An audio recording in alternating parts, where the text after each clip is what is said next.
juga akan menemukan satu cup seperti ini yang berisi debu, abu, ya. Ini akan digunakan pada saat ibadah hari Rabu Abu nanti. Selain ini, Bapak Ibu juga akan menemukan ada tusuk gigi untuk mengaduk dan ada cairan minyak, ya, oil yang akan dipakai untuk menjadi tuangan abu. Saya akan coba peragakan kepada Bapak Ibu. Nanti dibuka, maka Anda akan menemukan bentuknya abu. Baru kemudian membuka bagian cairan, dan cairan ini langsung dipakai atau dituangkan ke cup. Ya, ini saya pakainya sedikit karena kebetulan abunya sedikit, tapi nanti Bapak Ibu bisa kira-kira. Setelah itu langsung ambil minyak, tusuk gigi, dan ini langsung dihaduk. Ya, dihaduk sedemikian rupa sampai semuanya rata. Kalau terlihat menggumpal, maka bisa ditambahkan lagi minyaknya. Ya, cukup seperti ini. Maka dengan kondisi seperti ini nanti Bapak Ibu akan menggunakan ini sebagai alat untuk acara dalam Rabu Abu untuk menorehkan ke dahi. Nanti cara menorehkannya, Bapak Ibu menggunakan ibu jari. Ini dipegang, ditorehkan ke sini, ya, sampai jempolnya nanti berwarna hitam. Baru kemudian ke sini taruh ke dahi sembari mengatakan dari debu kembali menjadi debu. Akan menjadi seperti ini, ya. Ini akan menjadi alat pada saat nanti Bapak Ibu ikut dalam ritus penorehan abu di ibadah Rabu Abu. Demikian penjelasan dari kami panitia Paskah. Mohon mempersiapkan diri sebelum ibadah Rabu Abu ini sudah siap dalam kondisi sudah kena minyak, dan sudah rapi, tinggal digunakan. Tuhan menolong kita semua, selamat mempersiapkan diri dalam masa Prapaskah. Tuhan memberkati. Jangan lupa tetap pakai masker, stay care, stay health, ya, jaga jarak dan seterusnya. Tuhan menolong kita semua. Amin.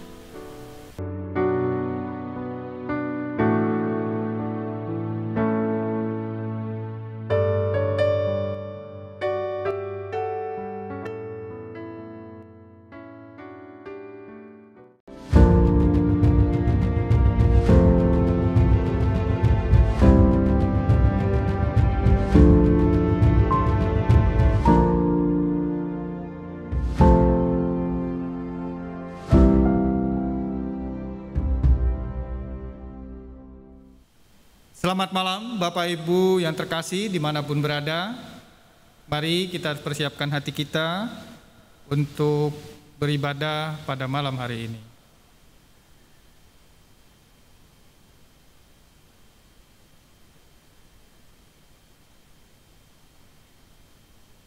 Umat yang terkasih, tidak ada satupun yang sempurna di dunia ini. Setiap kita pasti pernah jatuh ke dalam dosa. Di dalam ketidaksempurnaan, Tuhan Yesus memanggil kita semua.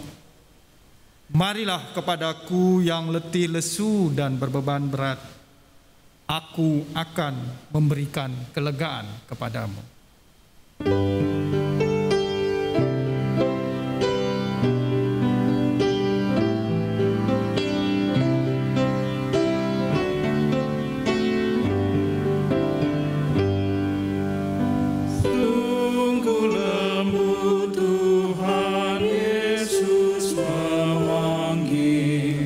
Memanggil aku dan kau.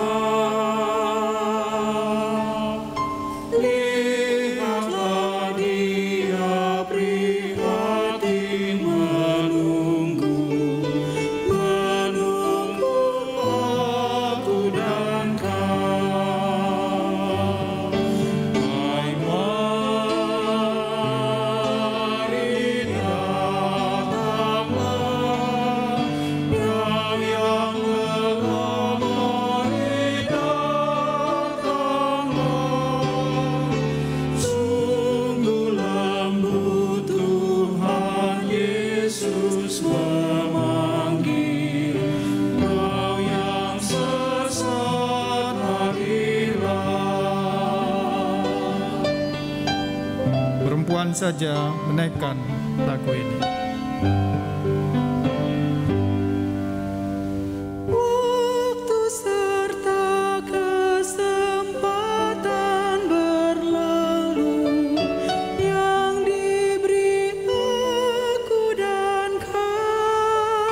Laki-laki menyambutnya, nanti gelap kematian membayang, mengancam aku dan kau.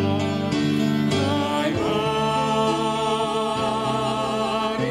datanglah, kau yang lelah mari datanglah. Sungguh lembut Tuhan Yesus memanggil, kau yang sesat marilah.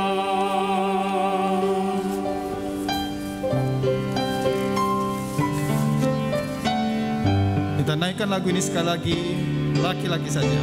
Yesus berjanji memberikan kasih-Nya kepada aku dan kau. Mari para wanita menyambutnya. Ia mengampuni orang berdosa seperti aku dan kau. Hai mari datanglah. Mari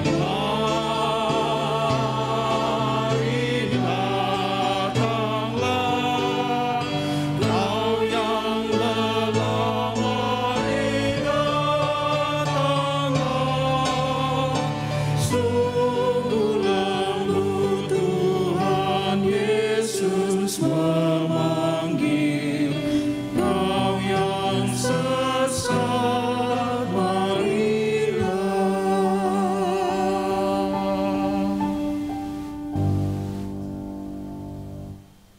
Ibadah Rabu Abu ini boleh terjadi dengan keyakinan pertolongan kita adalah dalam nama Tuhan yang menjadikan langit dan bumi.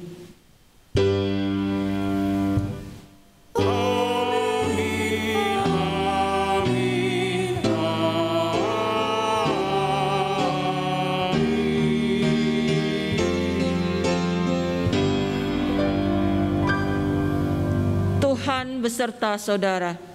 Dan beserta saudara juga.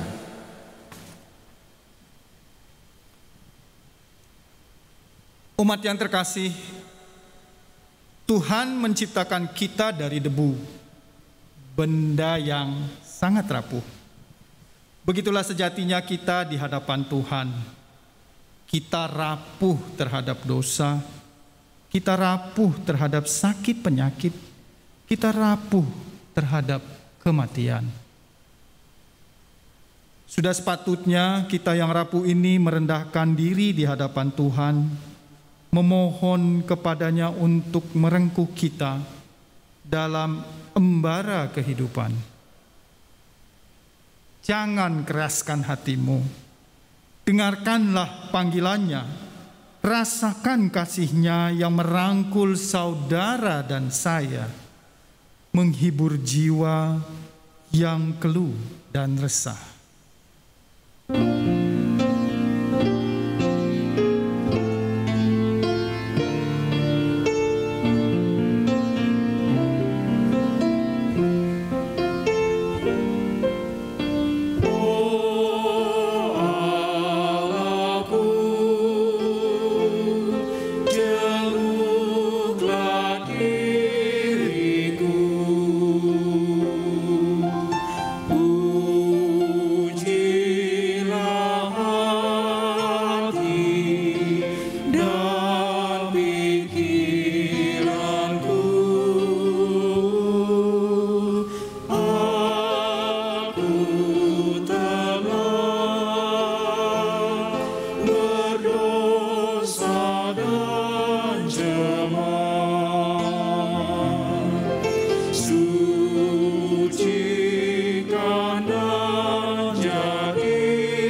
sama-sama kita naikkan sekali lagi lagu ini.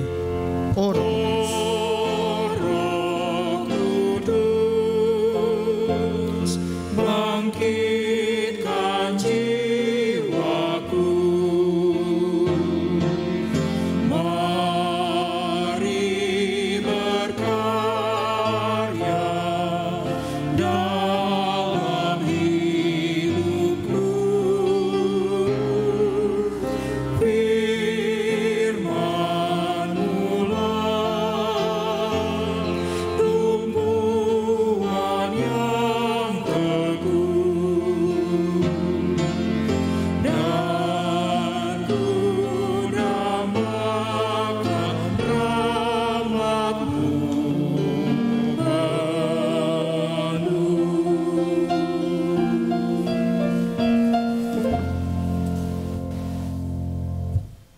Mari Bapak Ibu kita siapkan diri kita untuk pelayanan firman Tuhan. Kita mau siapkan diri kita berdoa. Tuhan, pada saat ini di dalam kerendahan hati kami menyadari keberadaan kami Bapa. Betapa kami membutuhkan Tuhan di dalam kehidupan kami, yang boleh menuntun kami, yang boleh menegur kami, mengarahkan kami di dalam menjalani kehidupan kami. Dan di awal masa Prapaskah ini Bapa, kami mau belajar dari firman-Mu. Mampukanlah kami agar kami boleh membaca dengan baik. Mampukanlah kami agar kami juga boleh memahami firman-Mu ini dengan baik. Terima kasih ya Tuhan, dalam nama Kristus kami berdoa. Amin. Bacaan pertama terambil dari kitab Yoel pasal 2 ayat 1 sampai 2. Dilanjutkan dengan ayat 12 sampai 17. Yoel pasal 2. Tiuplah sangkakala di Sion dan berteriaklah di gunungku yang kudus. Biarlah gemetar seluruh penduduk negeri, sebab hari Tuhan datang. Sebab hari itu sudah dekat. Suatu hari gelap gulita dan kelam kabut. Suatu hari berawan dan kelam pekat. Seperti fajar di atas gunung-gunung terbentang, suatu bangsa yang banyak dan kuat, yang serupa itu tidak pernah ada sejak purbakala dan tidak akan ada lagi sesudah itu turun-temurun pada masa yang akan datang. Ayat 12. Tetapi sekarang juga demikianlah firman Tuhan. Berbaliklah kepadaku dan segenap hatimu dengan berpuasa, dengan menangis dan dengan mengaduh. Koyakanlah hatimu dan jangan pakaianmu. Berbaliklah kepada Tuhan Allahmu, sebab Ia pengasih dan penyayang, panjang sabar dan berlimpah kasih setia, dan Ia menyesal karena hukum-Nya. Siapa tahu, mungkin ia mau berbalik dan menyesal, dan ditinggalkannya berkat menjadi korban sajian dan korban curahan bagi Tuhan Allahmu. Tiuplah sangkakala di Sion, adakanlah puasa yang kudus, maklumkanlah perkumpulan raya, kumpulkanlah bangsa ini, kuduskanlah jemaah, himpunkanlah orang-orang yang tua, kumpulkanlah anak-anak, bahkan anak-anak yang menyusu. Baiklah pengantin laki-laki keluar dari kamarnya dan pengantin perempuan dari kamar tidurnya. Baiklah para imam, pelayan-pelayan Tuhan menangis di antara balai depan dan mezbah dan berkata, sayangilah ya Tuhan umat-Mu, dan janganlah biarkan milik-Mu sendiri menjadi cela, sehingga bangsa-bangsa menyindir kepada mereka. Mengapa orang berkata di antara bangsa, di mana Allah mereka? Demikianlah sabda Tuhan. Syukur kepada Allah.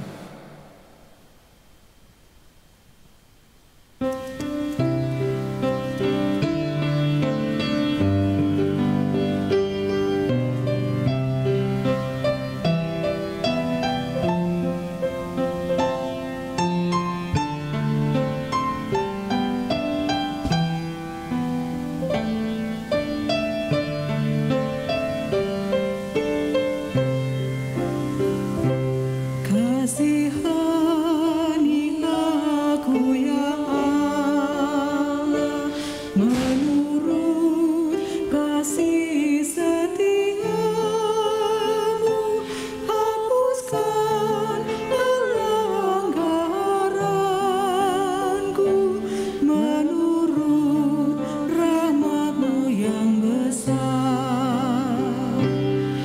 Kasihani aku ya Allah, menurut kasih setiamu,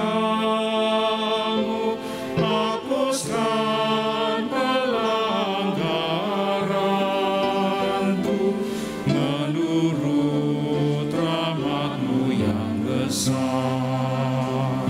Bersihkan aku dari kesalahanku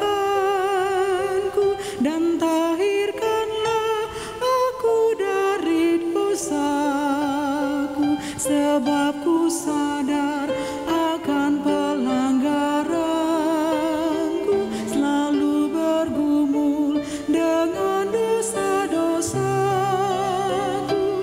Padamu sajalah ku berdosa dan ku lakukan apa yang jahat, agar Kau hadir dalam putusan-Mu dan bersih dalam penghukuman-Mu. Kasihani aku ya Allah, menurut kasih setiamu, hapuskan pelanggaranku, menurut rahmat-Mu yang besar. Sesungguhnya lah di dalam kesalahan,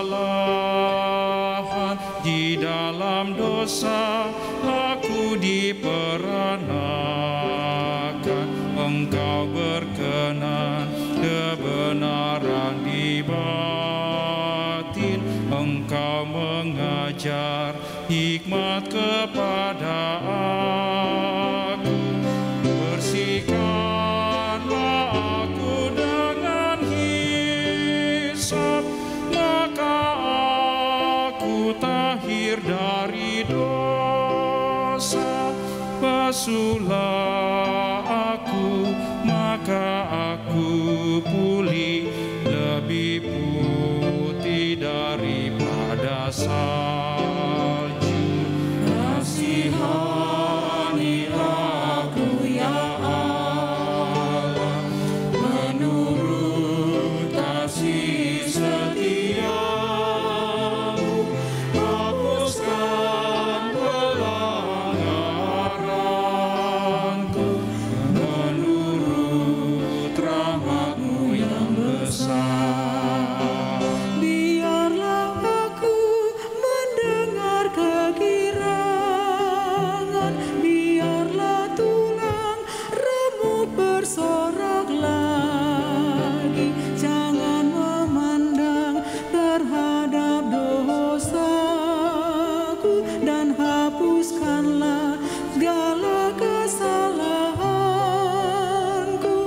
Tahirkanlah hatiku ya Allah, baharui dengan roh yang teguh, dan janganlah Kau mengambil roh-Mu, Roh Kudus yang Kau berikan padaku. Kasihani aku ya Allah, menurut kasih setiamu, hapuskan pelanggaranku, menurut rahmat-Mu yang besar. Bangkitkan lagi kegirangan padaku, karena selamat yang Kau beri padaku. Lengkapi aku dengan roh yang rela, agar pendosa berbalik kepadaku. Lepaskan ku dari lubang darah, Allah keselamatanku, maka lidah aku kan bersorak-sorai memberitakan keadilan. Kasihanilah aku ya Allah, menurut kasih setiamu, hapuskan pelanggaranku menurut rahmat-Mu yang besar.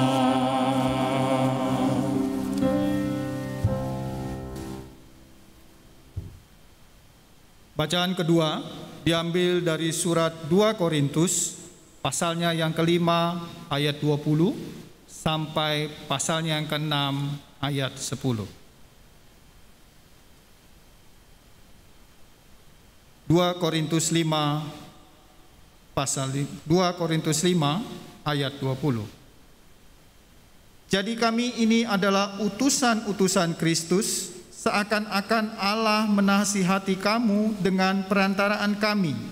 Dalam nama Kristus kami meminta kepadamu, berilah dirimu didamaikan dengan Allah. Dia yang tidak mengenal dosa telah dibuatnya menjadi dosa karena kita, supaya dalam Dia kita dibenarkan oleh Allah. Sebagai teman-teman sekerja, kami menasihatkan kamu supaya kamu jangan membuat menjadi sia-sia kasih karunia Allah yang telah kamu terima. Sebab Allah berfirman, pada waktu aku berkenan, aku akan mendengarkan engkau. Dan pada hari aku menyelamatkan, aku akan menolong engkau. Sesungguhnya waktu ini adalah waktu perkenaan itu, sesungguhnya hari ini adalah hari penyelamatan itu. Dalam hal apapun kami tidak memberi sebab orang-orang tersandung, supaya pelayanan kami jangan sampai dicela. Sebaliknya dalam segala hal kami menunjukkan bahwa kami adalah pelayan Allah, yaitu dalam menahan dengan penuh kesabaran, dalam penderitaan, kesesakan, dan kesukaran, dalam menanggung dera, dalam penjara dan kerusuhan, dalam berjerih payah, dalam berjaga-jaga dan berpuasa, dalam kemurnian hati, pengetahuan, kesabaran, dan kemurahan hati, dalam Roh Kudus dan kasih yang tidak munafik, dalam pemberitaan kebenaran dan kekuasaan Allah, dengan menggunakan senjata-senjata keadilan untuk menyerang ataupun untuk membela, ketika dihormati dan ketika dihina, ketika diumpat dan ketika dipuji, ketika dianggap penipu namun dipercayai, sebagai orang yang tidak dikenal namun terkenal, sebagai orang yang nyaris mati dan sungguh kami hidup, sebagai orang yang dihajar namun tidak mati, sebagai orang yang berduka cita namun senantiasa bersuka cita, sebagai orang miskin namun memperkaya banyak orang, sebagai orang tak bermilik sekalipun kami memiliki segala sesuatu. Demikianlah sabda Tuhan. Syukur kepada Allah. Mari kita membuka Injil kita. Mari Bapak Ibu kita membuka Injil Matius pasalnya yang ke-6 ayat 1 sampai dengan 6, dilanjutkan dengan ayat 16 sampai dengan 21.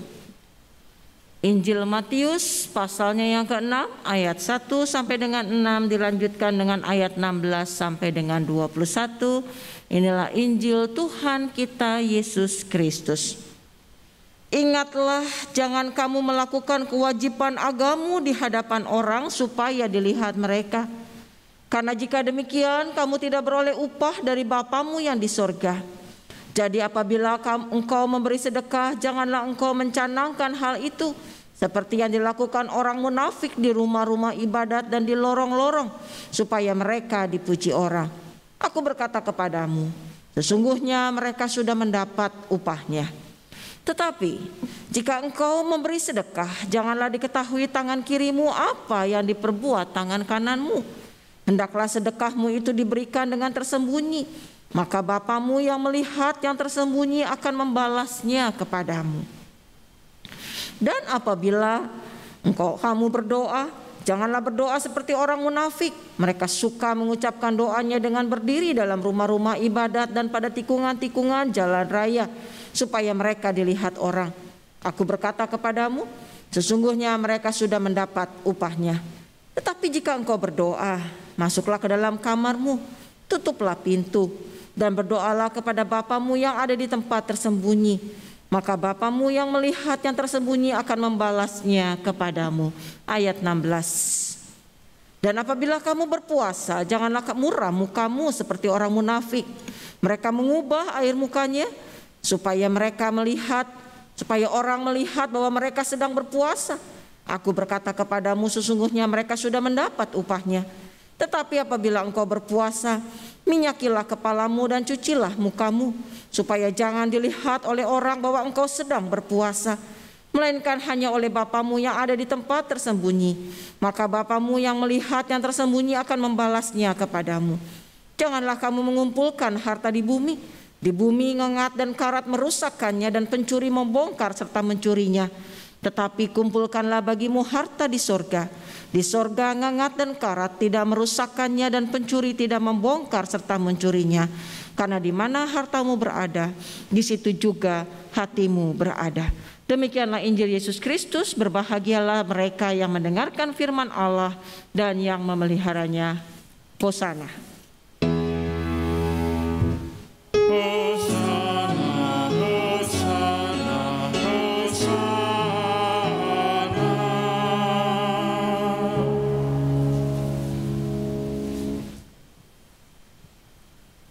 Saudara-saudara yang dikasihi oleh Tuhan Yesus Kristus, ada seorang dermawan, seorang yang kaya raya, membuat pengumuman kepada masyarakat yang ada di sekitar rumahnya, yang ada di lingkungannya, bahwa dia hendak membagi-bagikan berkaleng-kaleng susu bubuk kepada warga di pemukiman rumah yang kebetulan mungkin tidak terlalu jauh dari tempatnya. Ada satu pemukiman yang dapat dikatakan tidak sebaik dirinya. Saudara, warga miskin tentunya sangat senang ketika ada seorang dermawan yang ingin membagikan berkaleng-kaleng susu yang tentunya sangat diperlukan oleh warga di dalam memperbaiki gizi mereka. Maka mereka pun mulai mengantri, saudara-saudara, dengan harap-harap yang bagaimana rasanya, aku akan dapat susu kaleng yang bermutu, yang baik, dan susu itu akan menolong mereka di dalam mengatasi kelaparan, dalam memperbaiki gizi dan seterusnya. Saudara, ketika mereka mengantri, maka mereka melihat si orang dermawan ini sudah berdiri di tempatnya, lalu di pinggirnya ini sudah ada bertumpuk-tumpuk kaleng susu, ya, kaleng susu.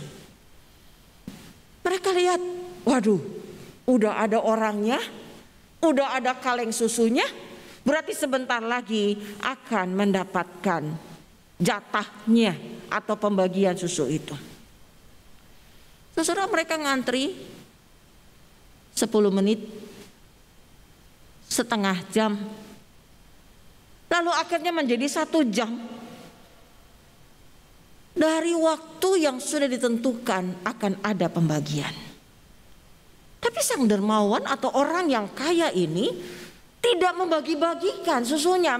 Dia hanya diam sembari melongok-longok, melihat-lihat, kemudian diam lagi, melongok lagi, melihat jam, melongok lagi, lalu diam lagi. Lalu orang mulai resah. Kenapa? Susunya belum dibagikan juga. Susunya sudah ada, orang dermawannya ada, orang-orang fakir miskinnya juga ada. Akhirnya mereka mendapatkan jawaban. Tunggu sebentar, juru fotonya belum datang, tim mulmetnya belum datang, bagian multimedianya belum nyampe, ya. Juru fotonya belum datang. Saudara, jawaban yang diberikan itu rasanya kok ya aneh. Mau bagiin susu ke warga miskin, tapi menunggu ada tim mulmet, tim multimedia, tunggu ada juru foto. Rupanya sang dermawan yang murah hati ini berharap ketika dia bagi-bagiin kalengnya nanti, menyapa, bersentuhan dengan orang-orang jelata ini, maka itu akan tertangkap oleh kamera dan tentunya menjadi viral. Nanti dia berharap kayak enggak diatur, apa namanya, candid. Ceritanya kayak candid, kita juga kan kadang-kadang suka gitu ya Bapak Ibu ya, suka pura-pura candid. Foto-foto kita lagi ngobrol-ngobrol ya, padahal sih diatur gitu ya. Tapi dia berharap itu adalah candid, sehingga foto yang diambil itu sangat natural, senatural mungkin, seolah-olah dia nggak tahu kalau dia sedang dipotret dan orang akan melihat betapa murah hatinya dia. Bapak Ibu yang dikasih Tuhan, memberi sedekah, berdoa, berpuasa adalah 3 aktivitas kesalehan. 3 aktivitas kesalehan. Sejatinya seharusnya kesalehan itu benar-benar keluar dari hati, dari niat baik, yaitu ibadah. Bahwa ketika saya menolong, bahwa ketika saya memberi bantuan, itu adalah bagian dari rasa syukur saya kepada Tuhan, bagian dari ibadah saya kepada Tuhan. Ketika saya berpuasa, itu adalah bagian dari ibadah saya kepada Tuhan, itu adalah bagian dari iman saya. Ketika saya berdoa, itu adalah bagian dari ibadah saya. Seharusnya demikian. Seharusnya bentuk-bentuk kesalehan itu adalah supaya hati kita ini selaras dengan yang kita sembah, yaitu Tuhan. Baik itu memberi, berpuasa, maupun juga berdoa. Tetapi sangat disayangkannya justru 3 aktivitas keagamaan ini sering dipakai sebagai alat untuk apa? Untuk menyombongkan diri. Lihat nih, aku baik. Lihat nih, aku bermurah hati. Aku memberikan persembahan kepada gereja. Kalau namanya nggak cantum di warta jemaat, nih kok uang persembahanku nggak masuk ya? Padahal aku kasih itu sekian ratus juta loh. Kenapa nggak masuk? Kenapa? Alasannya sih supaya jelas bahwa benar-benar nyampe ke majelis jemaat. Apa iya? Apa iya? Saudara, tidak jarang pemberian yang kita berikan itu adalah sebuah tindakan kita untuk menyombongkan diri. Ketika kita berpuasa, yuk makan, aduh maaf, lagi prapaskah, gue mesti puasa, gue gak boleh makan. Jadi tolonglah ya, jangan ajak-ajak aku makan, aku lagi puasa. Berkali-kali ngomongnya kalau aku lagi puasa. Ya kenapa? Supaya orang dengar bahwa dalam prapaskah ini aku puasa. Aku puasa. Yuk kita jalan, tunggu bentar ya. Mau doa dulu. Doanya kemana? Tunggu sebentar. Lipat tangan, kalau perlu suaranya kencang gitu ya. Supaya orang lihat bahwa aku berdoa. Bapak Ibu yang dikasih Tuhan, 3 praktek keagamaan yang seharusnya menjadi sebuah ibadah, sebuah relasi, sebuah keselarasan hati kita dengan Tuhan, akhirnya menjadi sebuah ajang menyombongkan diri. Menjadi sebuah ajang untuk mengatakan, ini lo lihat, aku adalah anak Tuhan. Hal yang sama terjadi dalam bangsa Israel ketika mereka kembali dari Babel, saudara. Ketika mereka pulang dari Babel, ketika mereka kembali ke Yerusalem, ketika mereka kembali membangun bait Allah, maka apa yang terjadi? Kehidupan religius umat Israel menjadi sangat kuat dan membuat mereka, wah, ini loh, aku bisa kembali, ini karya Tuhan, aku bisa membangun rumah ibadah, aku bisa begini dan begitu. Tetapi apa yang terjadi? Ternyata sikap ini ditegur oleh Yoel. Bacaan kita yang pertama tadi, saudara-saudara. Ya. Ditegur oleh Yoel, Nabi Yoel. Dia katakan, berbaliklah kepadaku dengan segenap hatimu. Dengan berpuasa, dengan menangis, dan dengan mengadu, koyakkanlah hatimu dan jangan pakaianmu. Berbaliklah kepada Tuhan Allahmu, sebab Ia pengasih dan penyayang, panjang sabar dan berlimpah kasih setia, dan Ia menyesal karena hukumannya. Kenapa kok ditegur? Kan mereka lagi semangat-semangatnya beribadah. Kan mereka ada di bait Allah, mereka membangun bait Allah. Rupanya mereka semangat dalam ibadah tapi tidak nampak dalam kehidupan sehari-hari. Bagaimana tindakan mereka di dalam keseharian? Mereka Mereka tidak mempedulikan orang lain. Mereka bersikap sewenang-wenang dalam keseharian mereka. Ini yang ditegur. Ini yang ditegur oleh Nabi Yoel. Bertobatlah, koyakanlah hatimu, jangan hanya pakaianmu. Jadi mereka punya ciri khas, saudara-saudara. Bukan cuma abu, tapi pakaian jubahnya pun dikoyakan. Ya, dikoyakan sedemikian rupa. Nah, ini yang kemudian kembali saya katakan diingatkan oleh Nabi Yoel dan membuat bangsa Israel untuk kembali mawas diri. Oh iya ya, aku harus begini, aku harus begitu.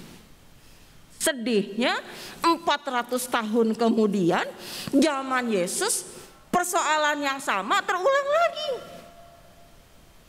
Terulang lagi. Kita lihat dalam bacaan kita yang Injil, bacaan ketiga. Injil Matius pasalnya yang ke-6 ayat 1 sampai dengan 6 sampai dengan ayatnya yang ke-16 sampai dengan 21. Di sini Yesus melihat hal yang sama, hal yang dilihat oleh Nabi Yoel. Tuhan Yesus mengkritik. Mengkritik siapa? Orang Yahudi. Praktek kesalehan orang-orang Yahudi. Yang dipakai untuk apa? Kembali untuk pamer. Untuk menyombongkan diri. Orang sombong bukan cuma kaya, tapi menyombongkan kesombongan rohani. Ya. Nih loh, lihat, aku baik loh. Nih lihat, aku saleh loh. Nah ini terjadi di zaman Tuhan Yesus. Kita lihat saudara-saudara. Yang pertama, di dalam pasal 6 ayat 1 sampai dengan ayatnya yang keempat tentang memberi sedekah. Wah, kita ingat nih ya ayat ini ya. Ketika Tuhan mengatakan ketika tangan kanan memberi, jangan sampai tangan kiri mengetahui, begitu kan? Saudara, apa yang dimaksud? Ternyata yang dimaksud di sini Tuhan Yesus bukan bicara soal cara memberinya. Kalau tangan kanan ngasih persembahan, tangan kiri diumpetin ya. Bukan, itu teknis, cara, metode. Tetapi yang Tuhan mau katakan adalah motivasi. Motivasinya. Kenapa kamu memberi? Untuk apa engkau memberi?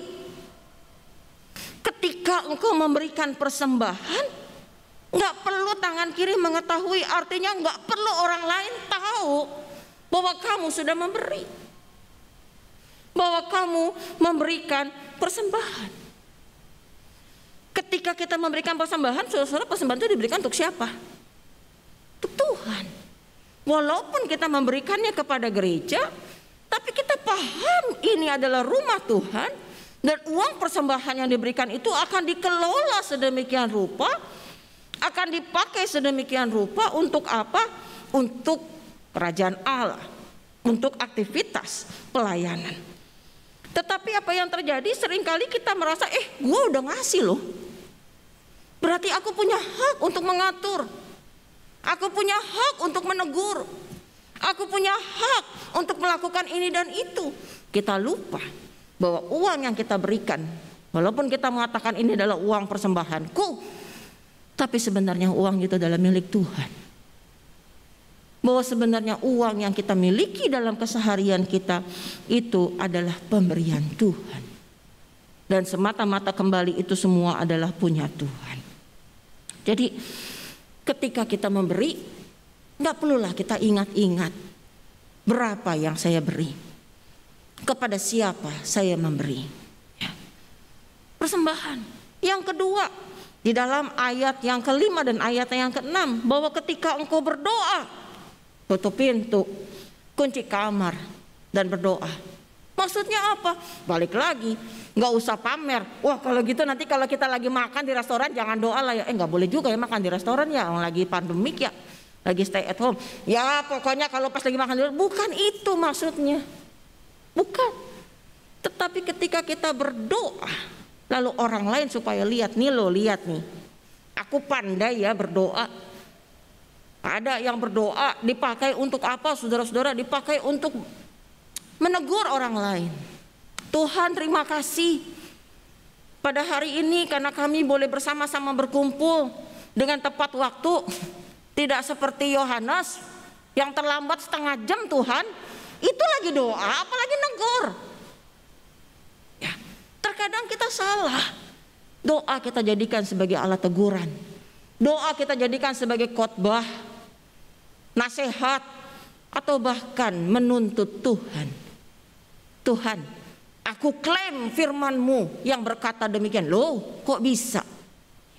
Saudara, terkadang kita salah dan kemudian kita mau mengatakan kepada orang banyak, lihat, aku pandai berdoa. Tuhan, kami mengucap syukur untuk pagi yang begitu cerah, matahari bersinar terang, burung-burung berkicauan, bunga-bunga ini lagi nyanyi, apalagi apa gitu ya. Kembali hanya untuk menunjukkan bahwa pandai berdoa. Hal yang ketiga, saudara. Hal yang ketiga ayat 16 sampai dengan ayat yang ke-18. Yesus mengajarkan puasa tanpa memberitahukan kepada orang lain. Ketika berpuasa maka jangan seperti tadi saya katakan pamer. Tunggu ya, saya nggak mau makan dulu karena hari ini saya prapaskah. Dan prapaskah saya harus berpuasa. Ngomongnya bisa 10 kali. Bilang kalau saya sedang puasa. Kak, pada masa ini, pada masa Yesus kalau berpuasa maka dia menggunakan kain kabung, lalu pakai debu ya. Kalau kita kan debunya nanti kita coret ya. Kalau mereka dipurukin tuh di sini, ditumpukin kemari. Ya. Karena waktu itu belum ada baby oil. Jadi susah ngaduknya gitu ya. Tapi mereka ambil debu masukin ke sini, diperlihatkan bahwa mereka sedang berpuasa. Saudara, kembali 3 hal ini yang ditegur Tuhan bukan metode, bukan teknik, bukan cara, tapi motivasi. Untuk apa? Untuk apa kita beribadah? Untuk apa saya berdoa? Untuk apa saya bersembahkan? Untuk apa saya melakukan ritual-ritual ibadah? Karena ketika kita melakukan ritual-ritual ibadah itu adalah untuk menjalin relasi kita dengan Tuhan, maka di sana ada ibadah terjadi. Ibadah yang sesungguhnya. Tetapi ketika semua itu kita lakukan hanya untuk pamer, itulah yang disebut kesalehan palsu. Tapi kan tadi balik lagi kita lagi stay at home ya, nggak boleh kemana-mana. Wah, viralnya Jakarta lockdown, padahal nggak jadi juga tadi saya baru baca gitu ya, karena baru cuma opsi. Tetapi saudara, tapi bukan kita nggak ke gereja. Iya benar, kita nggak ke gereja, kita nggak bisa ke gereja, kita ibadah juga dari rumah. Tapi apa yang terjadi saudara? Bisa nggak kita pamer? Bisa. Selesai pakai abu, apa yang terjadi? Siap-siap malamnya, besoknya viral di medsos, foto, selek, ya. Lihat nih, gue pakai abu. Kenapa? Tunjukkan sama dunia bahwa saya pakai abu, bahwa saya menyesal, bahwa saya bertobat, bahwa saya ikut rabu abu, padahal pamer. Kalau gitu apa bedanya dengan bangsa Israel yang ditegur Tuhan? Apa bedanya dengan bangsa Israel yang ditegur sama Yoel? Dan mereka semua itu ditegur karena mereka memperlihatkan kesalehan palsu. Saudara-saudara yang dikasih Tuhan, maka ketika kita merabu-abu, ketika nanti kita akan memakai abu, ini adalah sebuah simbol.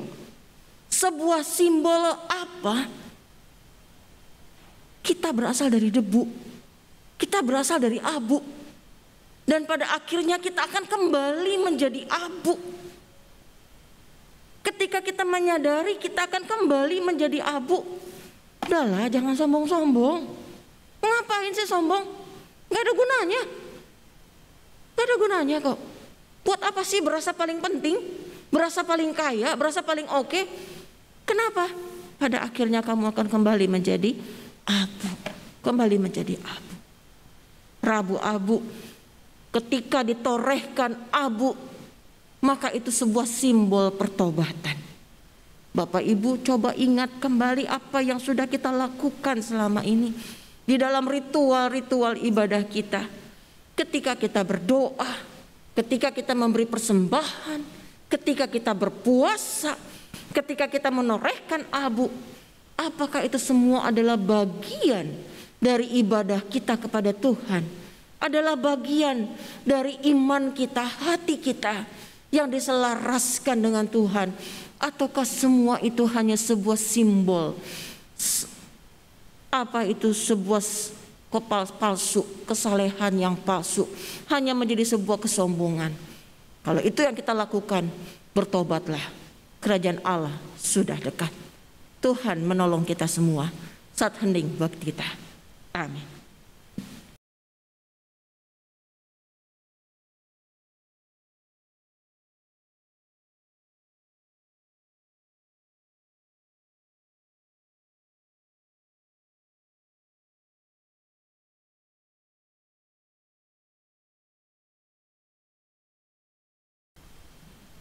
Kita akan sampai pada ritus penorehan abu. Saudara-saudara, mari kita siapkan diri kita di dalam ritus penorehan abu ini. Kita mau mengakui dosa-dosa kita di hadapan Tuhan. Karena semua orang telah berbuat dosa dan telah kehilangan kemuliaan Allah. Namun Allah berfirman, tetapi sekarang juga berbaliklah kepadaku dengan segenap hatiku, dengan berpuasa, dengan menangis dan dengan mengaduh. Maka marilah dengan penuh kerendahan hati kita mengakui kesalahan kita di hadapan Tuhan. Mari tundukkan kepala kita. Ya Allah, kami seringkali gagal mengasihi-Mu. Hidup kami bukannya jadi teladan, malah jadi batu sandungan. Kesalehan terkadang menjadi topeng untuk menutupi kesalahan. Bahkan diam-diam kami ikuti jalan orang curang demi hati dan jiwa yang senang, padahal jalan di depan menuju jurang. Ampunilah dan kasihanilah kami ya Tuhan.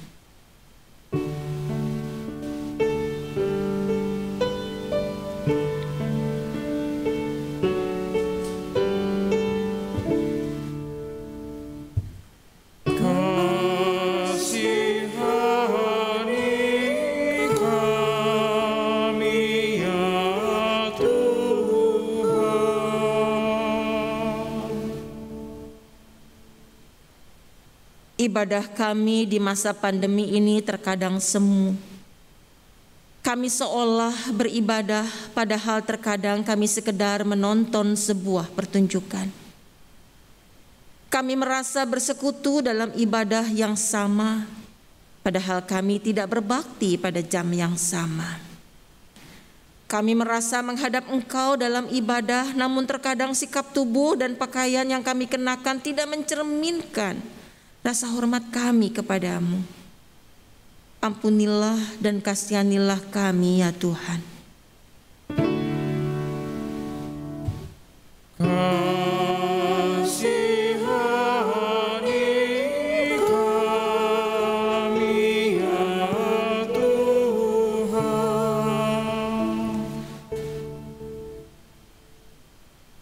Kami telah berkomitmen merawat kehidupan, bahkan telah mewartakannya secara khusus di masa pandemi COVID-19 ini. Namun terkadang kami bahkan abai memakai masker. Kami abai menjaga jarak sehingga justru dapat mengancam kehidupan sesama kami. Kami percaya akan pemeliharaan Tuhan, namun terkadang kami gentar berbagi karena takut kehabisan. Ampunilah dan kasihanilah kami ya Tuhan.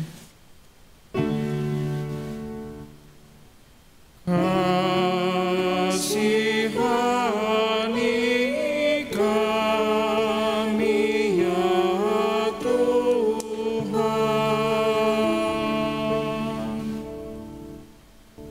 Allah Bapa yang rahimi, kami terkadang menutup hati, mata dan telinga.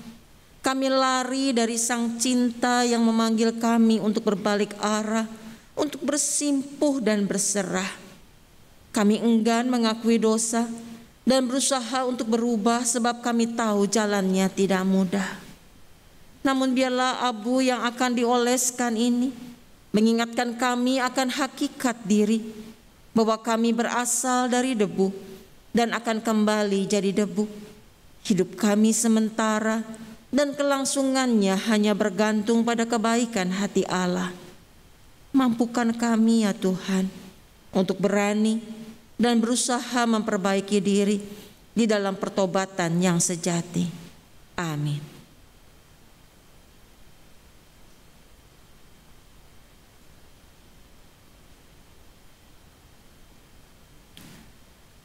Debu ini mengingatkan kita akan kerapuhan kita. Kita yang berasal dari debu akan kembali menjadi debu. Bagi kita yang mau menyatakan pertobatan di hadapan Allah dan sesama, di gereja maupun di rumah, marilah kita mengoleskan abu yang ada di hadapan kita pada ibu jari, lalu menorehkan abu itu di dahi kita masing-masing, membentuk salib sambil berkata dengan penuh kesadaran, "Aku yang adalah dari debu akan kembali menjadi debu."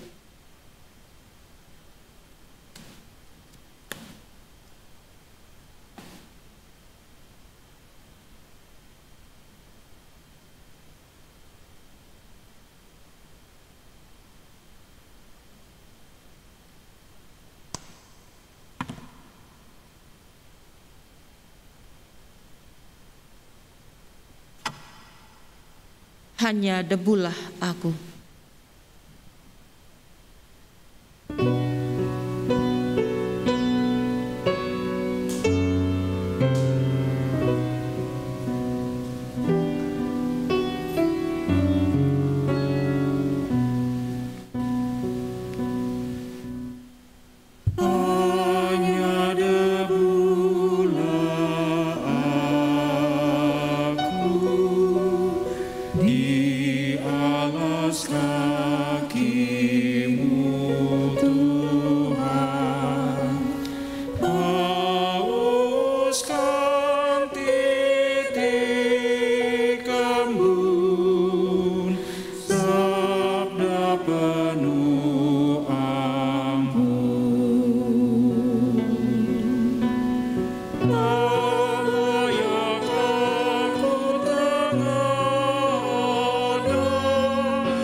Saya undang umat untuk berdiri. Anugerah pengampunan dari Tuhan bagi kita ciptaannya yang rapuh dinyatakan di dalam Mazmur pasal 145 ayat 8 sampai dengan 9. Tuhan itu pengasih dan penyayang, panjang sabar dan besar kasih setianya. Tuhan itu baik kepada semua orang dan penuh rahmat terhadap segala yang dijadikannya. Maka sekarang saudaraku, singkapkanlah topeng rohani kita. Lakukanlah firman Tuhan dengan tulus hati sebagai ungkapan syukur, bukan demi mendapatkan pujian. Biarlah abu yang telah ditorehkan di dahi kita masing-masing menjadi tanda dan pengingat bahwa kita fana dan rapuh, karenanya kita membutuhkan Kristus untuk dapat bangkit dan memperbaharui diri kita di dalam pertobatan yang sungguh.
Saudaraku, arahkanlah hatimu kepada Tuhan.